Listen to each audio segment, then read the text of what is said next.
Hi friends, ఇవాళ నేను spring onion తోటి ఒక కూర రెడీ చేసి చూపిస్తున్నాను అనమాట. ఒకవేళ ఎప్పుడు మీరు చేయకపోతే ఇవాళ చేసి తప్పకుండా ట్రై చేయండి అనమాట. సో ఈ కూర అనేది చాలా టేస్టీగా ఉంటుంది. నిజంగా ఫస్ట్ టైం అంటే చేసుకునే వాళ్ళకి అబ్బో ఇది ఎలా ఉంటుందో అని అనుకుంటారు, కానీ 100% అయితే కూర మాత్రం చాలా బాగుంటుంది. ఖచ్చితంగా మీరు ట్రై చేయాల్సిందే.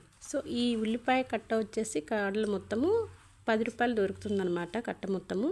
ఇప్పుడు ఈ వేర్లను మొత్తం అన్నీ కట్ చేసుకోవాలి.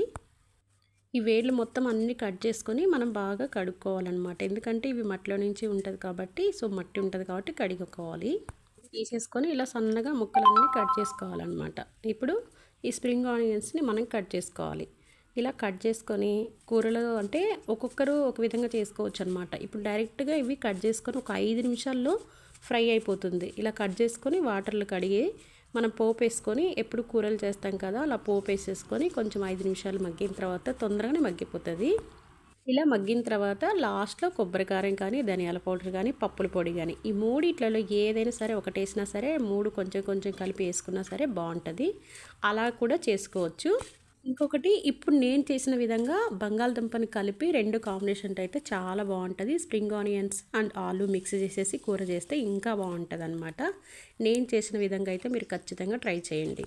ఇలా మొత్తం అన్ని వాటర్లో బాగా కడుక్కోవాలన్నమాట. ఇలా కడిగేసి పక్కన పెట్టుకోవాలి. సో మొత్తం అంతా పక్కన పెట్టుకున్న తర్వాత నేను ఆలు మిక్స్ చేస్తున్నా కాబట్టి ఒక 2 బంగాళదుంపలు తీసేసుకొని ముక్కలుగా కట్ చేసి పెట్టుకున్నాను. ఇప్పుడు ఇవన్నీ తీసేసి ఒక దాంట్లో గిన్నెలో వేసుకుంటున్నాను.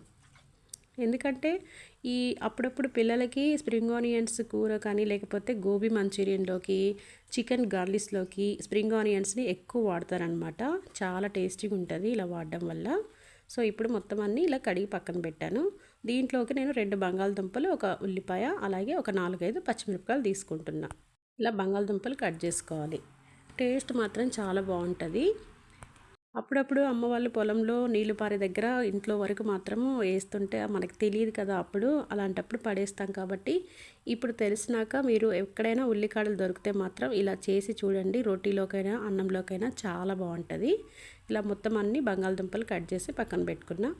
ఇక్కడ వాటర్లో అయితే నేను వేసుకుంటున్నాను, ఎందుకంటే కలర్ మారకుండా ఉండడానికి వాటర్లో వేసి పక్కన పెట్టాను అనమాట. ఇప్పుడు ఉల్లిపాయ, పచ్చిమిరపకాయలు కట్ చేసుకుంటున్నా. అప్పుడప్పుడు పిల్లలకి అన్ని కూరలు టేస్ట్ అనేది వాళ్ళకి తెలియాలి. కొత్తగా ఎవరన్నా పెట్టినప్పుడు ఈ కూర ఏంటి అనే క్వశ్చన్ మాత్రం మనల్ని అడగకూడదు. ఎందుకంటే మా పిల్లలు అయితే అడగలేదు, ఎందుకంటే నేను చేసి పెడతాను కాబట్టి వాళ్ళకి తెలుసు అనమాట. మీరు మీ పిల్లల కోసం అయితే నేను చెప్తున్నాను. అలా ఇంట్లో అన్ని వెరైటీలు పిల్లలకి చేసి పెట్టండి. అన్నీ కట్ చేసి పక్కన పెట్టుకున్నాను. ఇప్పుడు స్టవ్ వెలిగించేసుకొని బండి పెట్టేసి ఇక నూనె వేసుకున్నాను. ఇలా నూనె వేసేసుకొని వేడైన తర్వాత వెంటనే ఇది హీట్ ఎక్కుతుంది కాబట్టి తొందరగా ఇండస్ట్రీ స్టవ్ కాబట్టి హై ఫ్లేమ్లో పెట్టేస్తున్నాను నేను. సో ఇందులోకి నేను జీలకర్ర, ఆవాలు, ఎండుమిరపకాయలు వేసేసాను. అలాగే కట్ చేసి పెట్టుకున్న ఒక ఉల్లిపాయ, 4-5 పచ్చిమిరపకాయ చీలికలు ఇలా వేసుకొని కొంచెం ఫ్రై అయిన తర్వాత మనం కట్ చేసి పెట్టుకున్న బంగాళదుంపని కూడా ఇందులో వేసుకోవాలన్నమాట.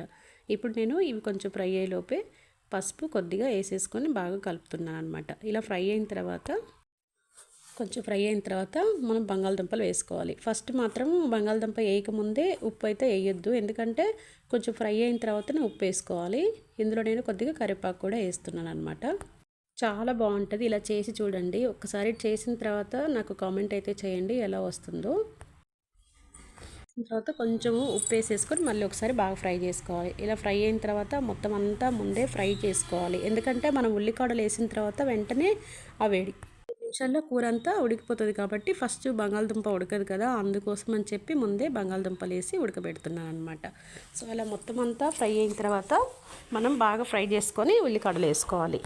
సో ఇలా తగినంత ఉప్పు వేసుకోండి, మీకు ఎంత కావాలనుకుంటే అంత, అన్నీ తగినంత మాత్రమే వేసుకోండి. నేను వేసినట్టయితే వేయద్దు, ఎవరి టేస్ట్కి తగ్గట్టు వాళ్ళు ఉప్పు వేసుకోండి. ఇప్పుడు మనం కట్ చేసి పెట్టుకున్న ఉల్లికాడలు ఉంటాయి కదా, స్ప్రింగ్ ఆనియన్స్, అవి వేసేస్తున్నా.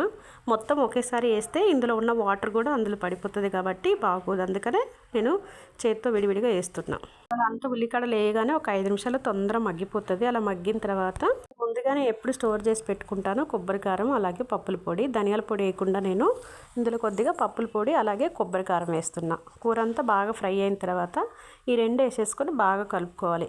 ఇలా కలుపుకొని ఒక 2 నిమిషాలు ఉంచేసి స్టవ్ ఆపేసి గిన్నెలో వేసుకుంటే స్ప్రింగ్ ఆనియన్స్ ఆలు కర్రీ అనేది చాలా టేస్టీగా రెడీ అయిపోతుంది.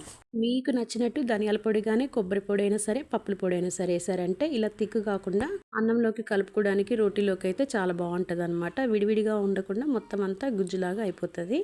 ఈ విధంగా అంతా కలుపుకొని ఒక గిన్నెలో వేసుకుంటే మనకి స్ప్రింగ్ ఆనియన్ ఆలు కర్రీ అనేది రెడీ అయిపోతుంది. కొబ్బరి కారం వేసిన తర్వాత ఒక 2-3 నిమిషాలు ఫ్రై చేస్తే సరిపోతుంది.